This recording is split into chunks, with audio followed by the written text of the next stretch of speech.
Өдөр тутамдаа бид нэр Excel дээр ажиллаж байхдаа маус ашиглахгүйгээр одоо ингээд дэлгэцээ дээш нь доош нь гүйлгэх, зүүн баруун тийш гүйлгэх гэх мэт үйлдэлүүдийг эрхэн шорткат ашиглаж хийх боломжтой болон гараас хийх боломжтой гэдэг өнөөдөр үзье.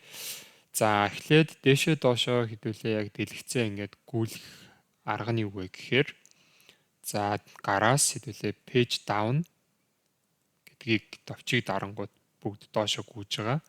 Харин page up гэсэн товчийг дарангууд дэлгэц маань дээшээ гүйж байгааг та бүхэн харж байгаа. Харин одоо дэлгэцээ зүүн болон баруун тийш хэрхэн гарнаас хялбараар гүйлгэх вэ гэхээр alt page down гингүүд дэлгэц маань баруун тийшээ гүйж байгааг та бүхэн харж байгаа.